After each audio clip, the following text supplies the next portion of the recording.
Holy fuck. Jesus Christ. I am still recovering from this. I literally just uploaded a Cavs video yesterday, and now I have to record a new one because they have just traded for Donovan Mitchell from the Utah Jazz. Adrian Wojnarowski dropped a bomb on everybody. The Cavs are sending Colin Sexton, Lauri Markkanen. Finally, the details are trickling through. They're also sending Ochai Agbaji, 3 unprotected first-round picks, and 2 pick swaps. And now, I don't even know what my initial thoughts are other than, holy shit, I thought Mitchell was going to go to the Knicks this entire time. And the Cavs seemed to be on the fringes, it seemed like, of being in the sweepstakes, but then Ian Begley reported last week that the Cavs were basically out of it, so it looked like it was just going to be the Knicks.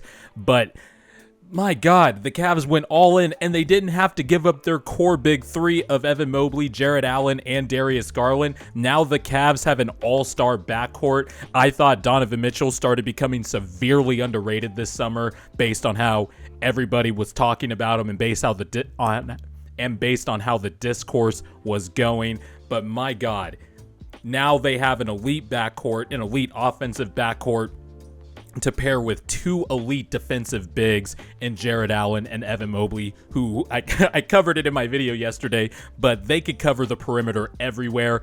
And man, so I guess no more 3 big lineup. Is Isaac Okoro going to start? The Cavs have no wings now besides Isaac Okoro, and really, I thought Isaac Okoro, the clock was ticking on him based on how fast and how good the Cavs got so quickly, but he could just keep improving on corner threes and playing hellish defense, but he's going to be averaging like 50 minutes a night. Like, Lamar Stevens is probably going to get more playing time. Chetty Osman is definitely going to be helping in too, and I imagine they're still going to play some big,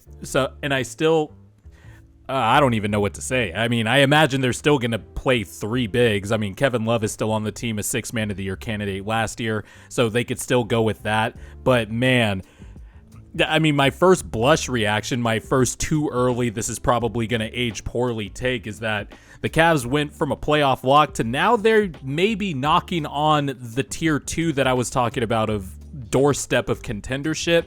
We have to see how it plays out. Obviously, on paper, it looks awesome because Evan Mobley and Jarrett Allen can just cover the back line for Mitchell, who is just a turnstile on defense, as much as I personally love Donovan Mitchell. And I think I'm higher on Donovan Mitchell than maybe the consensus, but the Cavs are getting an all-star guard, a dynamic scorer, somebody who has been an absolute superstar scorer in the playoffs, especially the bubble playoffs and then the 2020-21 playoffs. Last year wasn't a good showing. The Jazz just got, bounced out by the Mavs. Mitchell displayed poor defensive play in that series as well. Kind of checked out, it looked like, but oh man.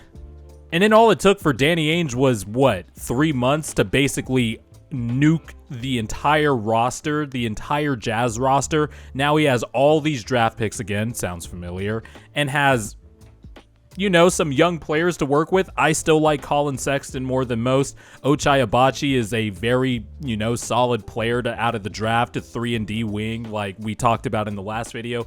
But, oh my God, I am still reeling from this. Like, where do you guys think the Cavs are in the hierarchy in the East now? Remember, they haven't played a game yet, so we still have to wait and find out, but if you're a Cavs fan, this is exciting. And this is one of the other benefits, because, I talked about some drawbacks of a team becoming too good too fast, but this is one of the pros of becoming a team that turns into a good team quickly, is that you put yourself in a position to make a trade like this. And the Cavs have put in all their chips on the table. Mitchell is 25 years old. He fits right into the age timeline of the big three already. And god damn, they are going to be a bitch to play. Speaking as a Sixer fan, and shit. Yeah, I don't even know what to say anymore. This is wild.